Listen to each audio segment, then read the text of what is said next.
We need music. There we go. Hi, everyone. I'm Rick Zanotti, and this is Tech Down Over. I'm joined today by my good friend. He is in Melbourne, Australia. It's Jeff Blanchard. How are you, Jeff? Good, thank you, Rick. And I'm really excited with this show. So a bit of equipment that I'm so excited I'll probably end up buying. It's fun. It's fun equipment. And joining us in studio is Harold Muliati. He's running the video switcher, the mixer, and the RODE Rodecaster. Here we go.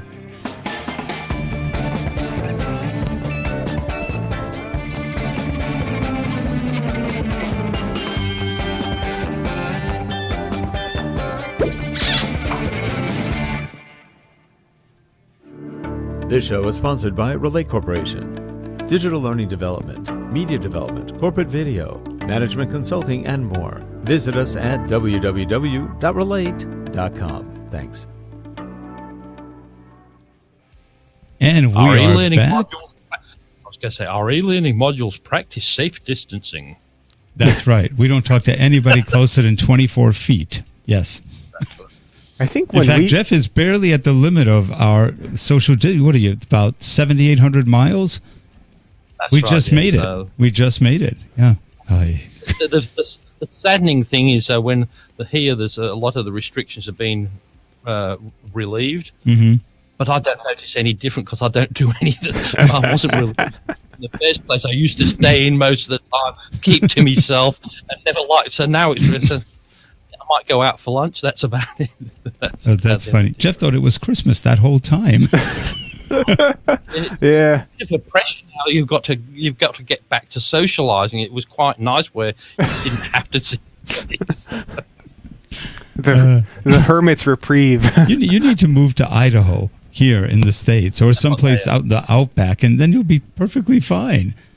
So I've still got to have all the modern luxuries, though. I've still got to have where I can buy things. And now with online, you can do that because it doesn't matter where you are. You can usually buy the things. And what annoys me with technology these days is everybody's saying about, the internet's killing all these shops. Most of the shops I'll try to keep the bit, but they don't have anything. They don't have anything. You always have They to go to the online and you have to do it anyway. So they can't compete inventory. It's in the old days they had inventory. Now it's so expensive to maintain inventory that they can't compete. It's just a shame, but it's the nature of our world, and they don't have good return policies or anything else. So people, if they're going to buy something expensive, will be more inclined to buy it mail order or internet-based, because if there's a problem, they can return it with no issues, no questions. Amazon, in that respect, for example, you buy an expensive camera at Amazon, they'll take it right back. They don't care.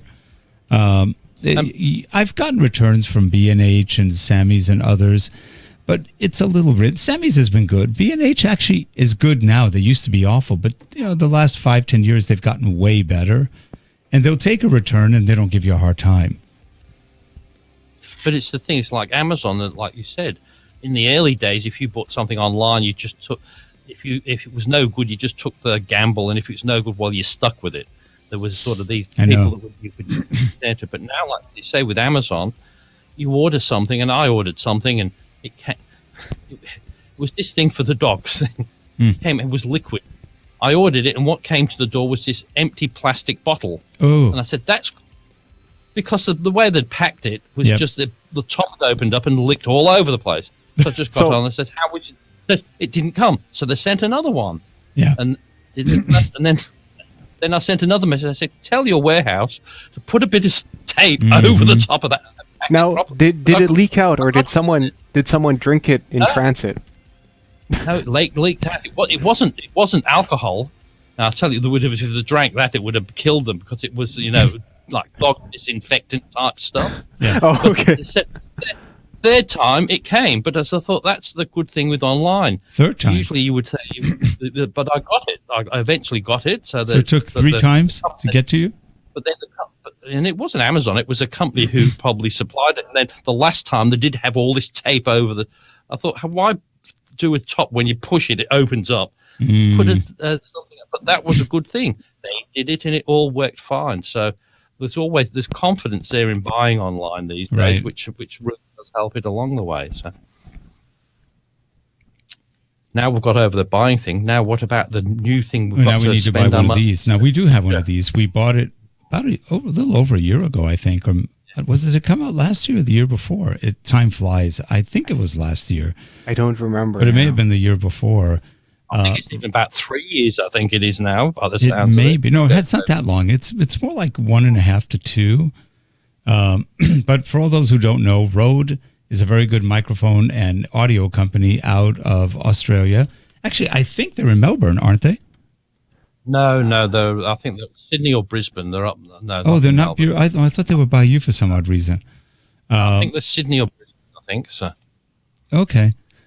And they make very good microphones, and they've gotten into other things like preamplifiers and audio devices.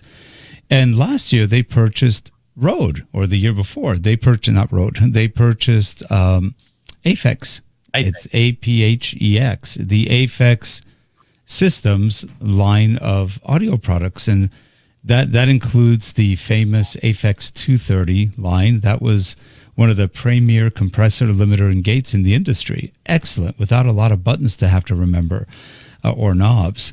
And it's a great compressor, has a very good sound, used a lot by radio studios and other presentation things. And they bought them. They came out with a product called the RODE Rodecaster, which we can show right now if you'd like. So that little RODE Rodecaster costs about $599, and it allows you to hook up 4 microphones, I think a couple of remote microphones coming from the internet as well as phones.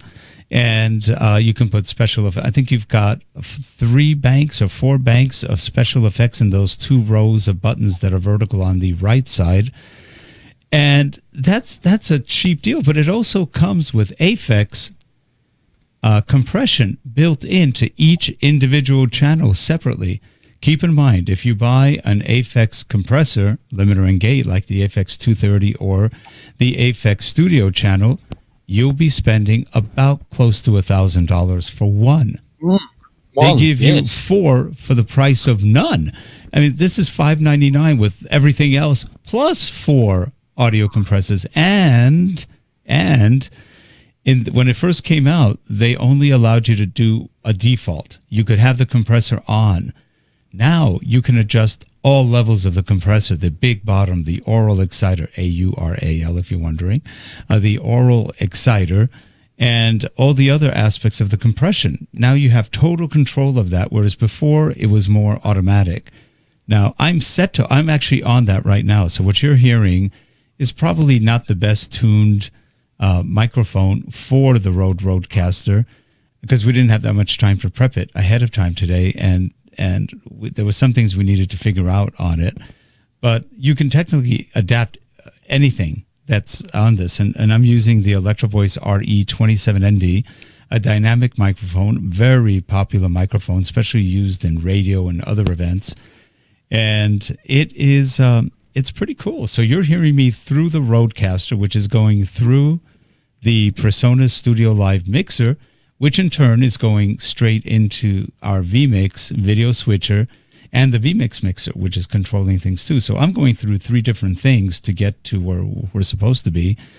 Harold, if you can say something. You could, however, make it very simple by just using this Rodecaster as a USB interface itself.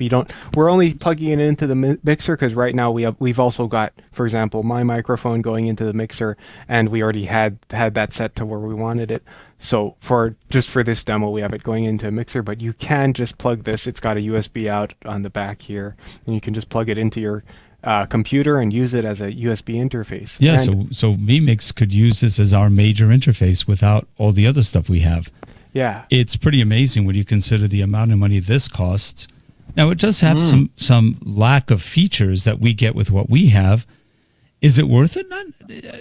We could live without those features, but that makes our life a little bit easier with some of the extra features, but we don't really need them. It could control just about everything. And in studio, we've never had more than really 3-4 people on mics, so we would have that covered. Jeff could actually be coming in through Skype or something else. Right now, he's coming through vMix Live, which is voice over IP in essence, so that wouldn't be an issue. It's pretty amazing what you can do with just one unit that could literally handle all of your audio needs. And speaking of, as we were saying, this recent update allows you to tweak the settings for the audio processing. For example, the AFX processing on the Rodecaster as much as you want. You can either do it just on the Rodecaster's touchscreen interface here itself, or you can also do it through the companion app, which I find a little bit easier. It's a little easier to see the stuff. You pick the channel up here, and then we have Rick on channel 1, so you could go through the AFX settings here and change the settings for the aural exciter and the big bottom. One of the things I was observing to Rick earlier is that compared to the AFX channel that we usually use from, this actually gives you more settings. You get 3 different settings for both the aural exciter and the big bottom, whereas you have 2 knobs for each of those on the AFX channel. Interesting. So Rode is moving ahead, and go ahead, Jeff. I was just going to say, ask Harold with the settings on that. The great thing it looks like with that, the problem I find with the AFX, so that the proper machines, is you get it all set up correctly, but you need different things for different mics. Mm-hmm. Then you have to remember where you set everything up on, and then you have to take a photo of it because you just get something right. You spend hours setting it up, and then you mess one thing. But with that, can you have preset memories, or even if you're not, you can write down exactly where it is, but is a preset memory so you can flick from one to another setting? Yeah, you can do that, and I believe you can export it too. That is one advantage of having the mixers that have everything digital. This is actually similar.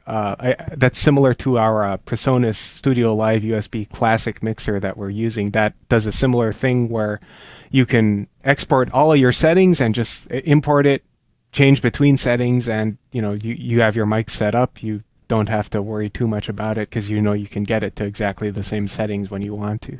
Yeah, and we're not affiliates.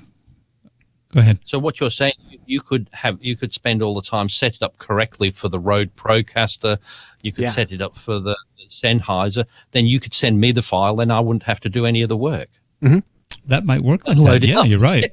That would be good. So if you said this is a really great sound for this mic, and that you could set it up, but because I don't know if anybody's used these compressors, they're great, but they can take quite a lot of time to do the best quality. It's not just turn that up, turn that down. It's quite hit and miss a lot of the time. So. Especially since what Rick and I were talking about, I believe this was earlier this week or last week, with a lot of these audio processing, a lot of this audio processing equipment, you have a lot of knobs, but they don't really give you clicks. So a lot of times you don't know precisely where you are. So it's not. You can you basically have to do what Jeff said, and you take a picture of it and you say, "Well, I'll get it to here." You can't just say, "I'll do this many clicks," kind of thing. That is a problem.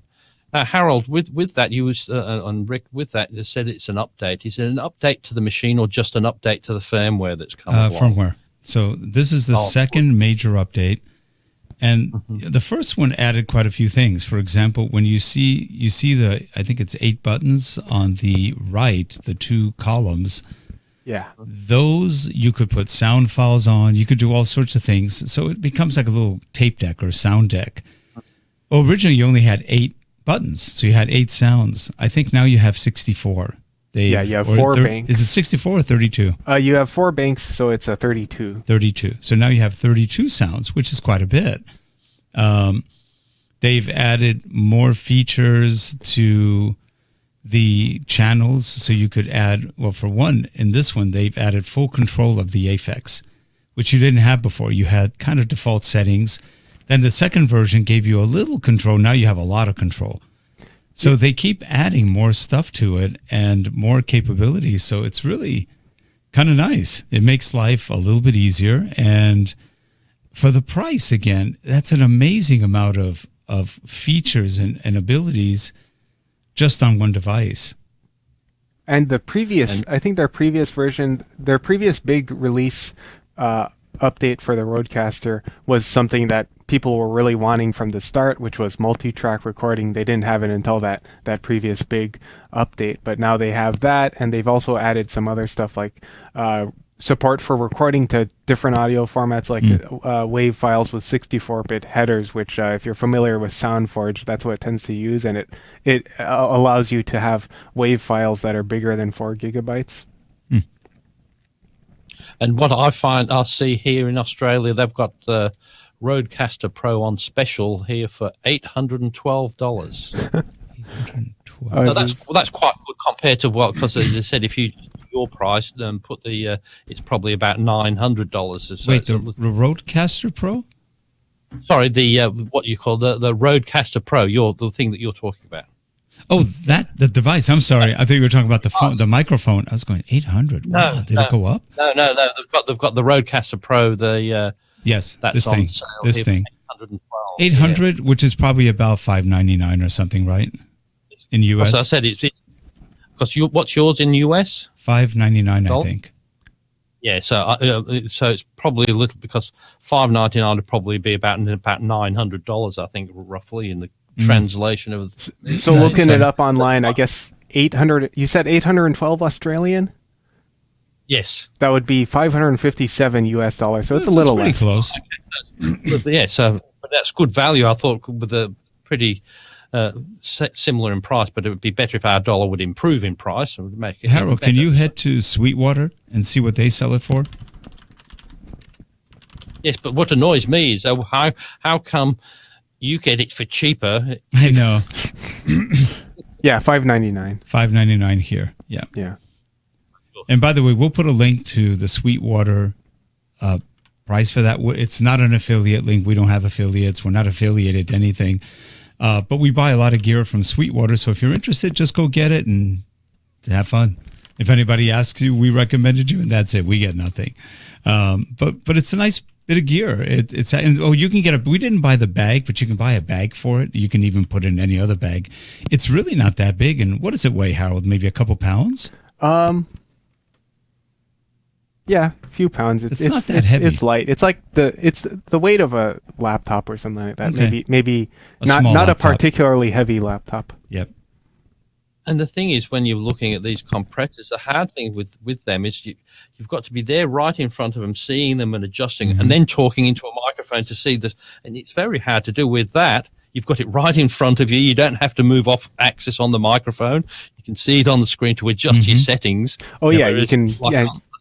You can just put it right on the screen. You can't do that with that one. You can't be right on mic and then adjust your settings, and you haven't got your thing right in front of your eyes to do it. So it makes it much easier to set it up. And it's an impressive little unit as well. And you get 4 microphone inputs with XLR inputs.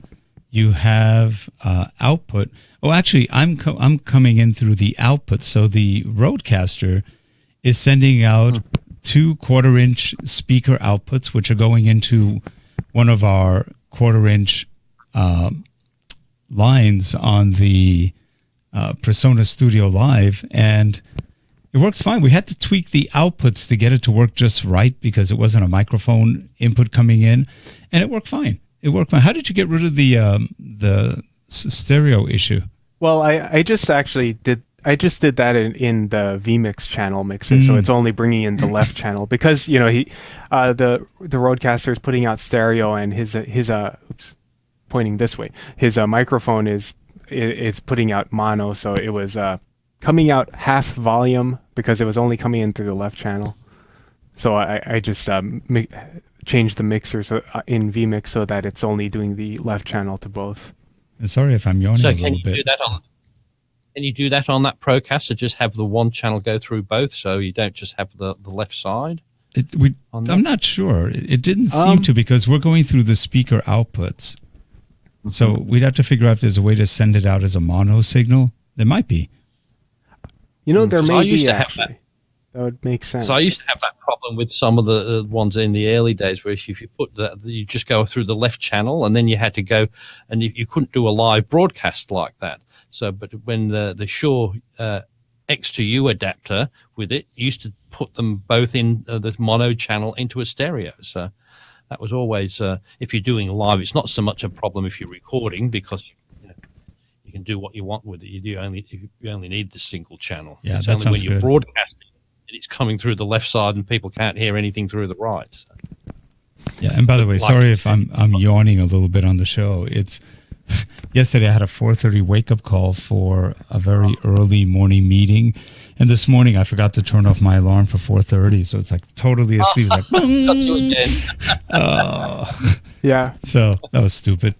For the Americans out there, these are the perils of doing business from California. Yeah, because the main client we have is actually back east, and they had a very early morning meeting for them, but for us it was very early, and just when you forget and you're going to sleep, and it just woke me right up. I was like, oh, so fun. I've had espresso today, Diet Cokes, a lot of caffeine. I'm still sleepy.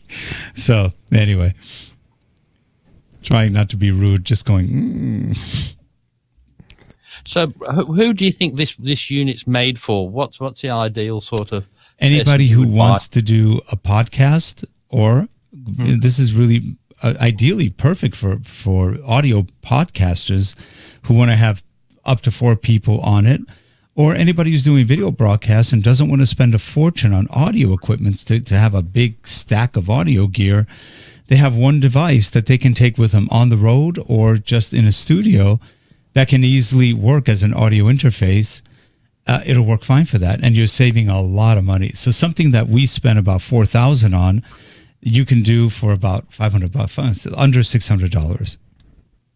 Because what people don't realize they can do on that. So if they're just doing a podcast, they can have somebody call them on WhatsApp their phone. They can. That connects into, mix them into that, and so they can have somebody going through the Bluetooth, Bluetooth device. They have a special connection. It's not Bluetooth, but it's a special. What is it? Do they call your phone and then it comes in, or? Well, they've actually got. There's both. You can have a connection from a phone using a tip ring sleeve. The funny one that has usually phones will use that connection to. I think one of the rings is like for volume control or something, but it's a tip ring sleeve. It's a little bit of an unusual 3.5 millimeter connector, but you can connect your phone that way, and it also does connect through Bluetooth, so you can connect to another phone through Bluetooth or another device. Let's say you have your phone ready and somebody can call, but I think you can only have one call-in at that point. Well, you can only have there's only one of each of those, so there's only one of the 3.5s and one of the. So you can have 2 call-ins. I'm pointing to this thing, but I'm not showing it here. You can only have one of the phone one connections, as you can see here, and one Bluetooth. And there's a USB. You can. So if you're doing heavy video podcasts where you have more than one person dialing in, may not work unless they're coming in through your video mixer. And then that would work. But if you're trying to come in through here with more than one, you would probably need a different kind of device. But if you're really only looking at one, or you're doing people in studio, there's another thing you could use it for. If you like to record yourself or voiceover or other things, you can do that right into the machine. It has an SD card. It has a micro SD card. So, and that will record everything you do. That's the only thing. That's the only one. One of the cons I think on that machine is you've got all that real estate, and you put in a micro S. You've got enough room for just a standard pad. It's not making any difference. Like, but how many extra grams of weight? It wouldn't do much. You could put an SSD into this thing. No, they give you a micro SD, which are a pain to have anyway. Because well, you don't enjoy losing the little fingernail-sized...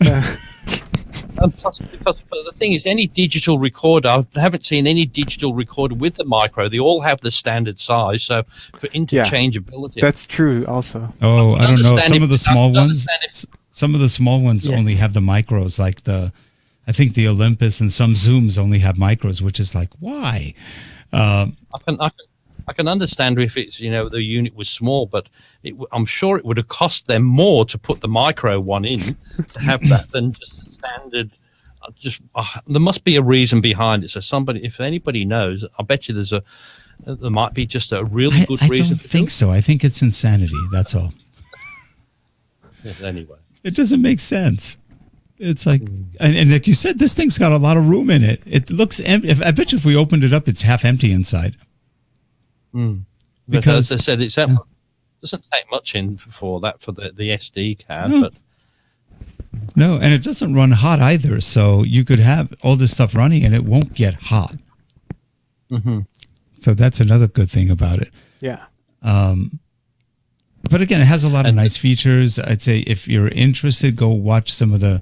Actually, Mike Russell from Music Radio Creators, he has one that he did just the other day, a review of the 2.1 software. Mike Russell's great. If you ever want to watch him, he's at, I think it's mrc.com. Mike Russell, it's Music Radio Creative or Creator.com. But it sounds like MikeRussellCreative.com. So think of Mike Russell as MRC, and they're fun. And he and his wife Isabella do a lot of training and audition and everything else. He trained her to be kind of a DJ podcaster, and she's come along very well. And he does a lot of great work. He was a radio guy for many years, and now he's doing podcasting. He sells all sorts of stuff. He's a real audition expert. So it's really fun, listening to him, but he's got some good reviews on this right now. And I'm going to link the particular video that Rick's talking about below. Yeah. And the thing is, with a lot of people like these days to keep a minimal equipment in their area, and a lot of things like mixers and that, you leave them there because they're so awkward to set up. You don't want to undo and they're heavy. And they're heavy. Whereas this one, you could set up. It'd take you probably 10 minutes to set up, mm-hmm. and then when you finish, 10 minutes to pack up. But then you've got a clean bench. Oh, by the way, if you're not, it doesn't use batteries, so it will not use batteries. It uses power. You could always bring. Actually, you can't. It doesn't use a USB power brick, but yeah, you could get an adapter. I think that would go into a regular plug. So that's the only negative. If you are looking for battery powered, you could put power on it externally, but it usually requires a standard wall connection. But the thing is if you did use that thing if you did have batteries, with what you're doing for it, it would be very draining mm-hmm. on batteries, powering microphones, doing this, doing that, and you'd end up probably running out. And let's face it, if you do that, you're going to have power, and if you haven't got power, well, you can't do the rest of your things. So. No, and one important feature, a lot of mixers have all channels with 48 volt, and some of them have the channel you want with 48 volt. This one lets you choose. So channel 1 could be 48 volt powered, phantom power. Channel 2 could be a regular one, no power for a dynamic microphone. Channel 3 could be, again, whatever you set it to. So you have 4 choices of what's coming in. And if you have a cloud lifter, always remember that the cloud lifter requires phantom volt power in order to get your dynamic mic powered correctly. And it works beautifully the way they did that. Also, the cloud lifter, you have to still do the phantom power to power the cloud lifter. Yes. It doesn't power the mic. Yes, okay. What it does is it takes the mic's input and raises it through phantom power and it does a very clean job of it. It's pretty good technology. Not cheap at $150. It's a little expensive, but it does the job beautifully. So that's what I'm always scared of with all these mixes, putting the phantom power through a mic that doesn't require it. Most of them are pretty strong, but a lot of mics, you can just damage them quite. That's true. If you put a ribbon mic or anything by accident, bye-bye. And like my Yamaha mixer, it has phantom power, but it just has phantom power. You can't say which one it is, so you've got to make sure that if you do put it on, make sure the other ones, you haven't got the other ones, because I don't know, does it put it through all of them? And I think it must do, but you can't sort of just say, I want phantom power on that one, but not on that. No, the Yamaha, I think, is all or nothing. That's another thing that we like about the PreSonus Studio Live, that mixer that we're using. It also lets you do it per channel, 48 volt. And speaking of the powering the Rodecaster, I was just looking it up, and they do. Rode does make a DC to USB adapter for the Rodecaster, so you can get that cable and just plug it into a power bank. I'm not sure how long it'll run off of that, but yeah.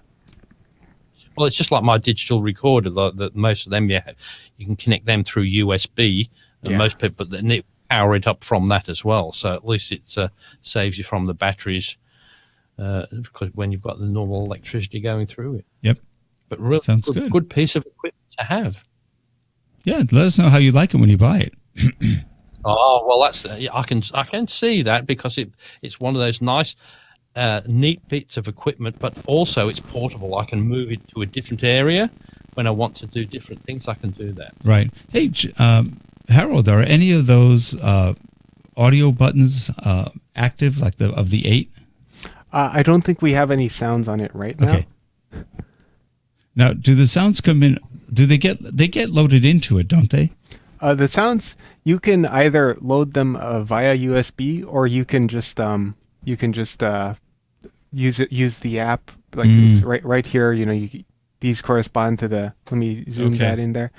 These correspond to those audio buttons on the. Okay. Are they usually lit, or are they always dark? It depends on. So this is sort of what they look like here.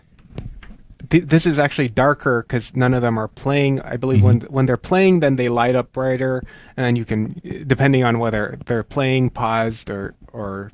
So if you click on one, nothing happens? Let's see. Oh, you've got the outro in it, yeah. Yep, you've got the outro there. Oh, I don't hear anything. You hear it? Yeah, I can hear the outro, yeah. Oh, good. Okay. It said outro on what Harold had on the screen. It said outro on that button, and it did play the outro, that one that's flashing. Okay. Now click on one of the other ones.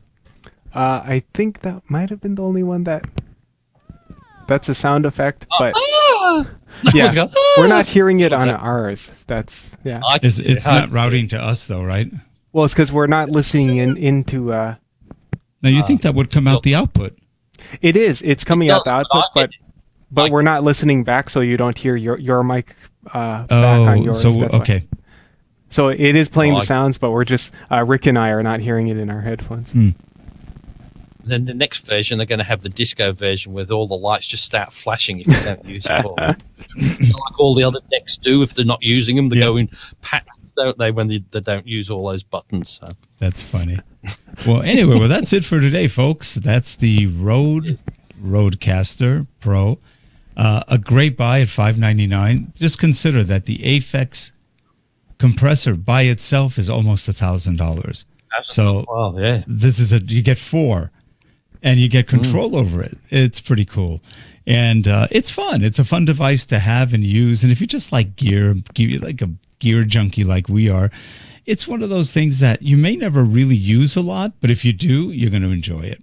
It'll be fun, and it's cool. And they are updating it. This is the second major update, and they're making large changes to firmware. So that's pretty good in and of itself. RODE is bank. I bet you they sold a ton of these. I don't know what the numbers are, but the way they're treating it, they're taking very good care of the customers. So I suspect they sold just an enormous amount of these. And hey, maybe next firmware update, it'll wash your car, do your dishes, and mow your lawn. That would be good. That's button number 9, right? Yeah. Yep.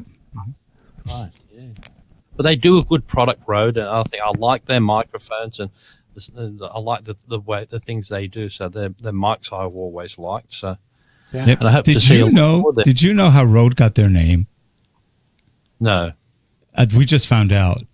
Harold, do you want to tell the story? Well, so I was reading that they used to be called, I believe, Friedman Communications, because that's, they're run by the Friedman family, and their first microphone was selling really well, and so I believe it was Peter Friedman would say that their sales were going up like a rat up a drain pipe, so they called it the Rodent 1, which then became RODE NT1. Okay.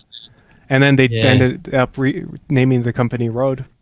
And NT1, NT1A, NT2, NT1000. So the rodents mics. That's funny. That's good that it confirms the name, because I don't know if you hear any podcasts or videos from the European Union, they all call it RODE. The RODE. They call it RODE. I never know exactly. They write them. I'm wrong, but I thought, because you hear a lot of them calling it, I've got this RODE mic. RODE mic. But it was originally the rodent. But the rodent. Yeah, that is funny. But that's a good. that's how you name things, isn't it? Just something at Yeah. the time, and that's now you know it. It's the, Well, look at the guy. NT1. Look at the Aphex guy. He's a Latin guy who has a Latin last name. He's funny, and he's the one who called it the oral exciter, the big bottom, and people go, "Huh?" Well, and you know what? That sells, and he made it easy. I mean, it's a very good compressor, and of course, Rode, the rodents now own it, so good for them. I tell you what, if somebody had sent you, Rick, and one of those Apollo audio interfaces, that's what I'd like to see. Apollo. I'm trying to think which one that one is. That's a good interface, but it's has a lot of very expensive plugins for it, and that. But it's a good thing. But that's how much is it? The unit itself, I don't think is too bad. It's just the things that you buy for it that gets to be expensive on that. So I think it's cheaper than the Rode. But have a look at that, and you'll see the Apollo. It's a lot of people use it because it does a lot of things with very little space. It's all, takes more so on your computer doing all the work. Okay. But that's fun. Sounds good. Well, we will see you folks next week on Tech Down Over. Have a good one, everyone. See you later, Jeff. Okay. Harold. Bye for now. Bye, everyone.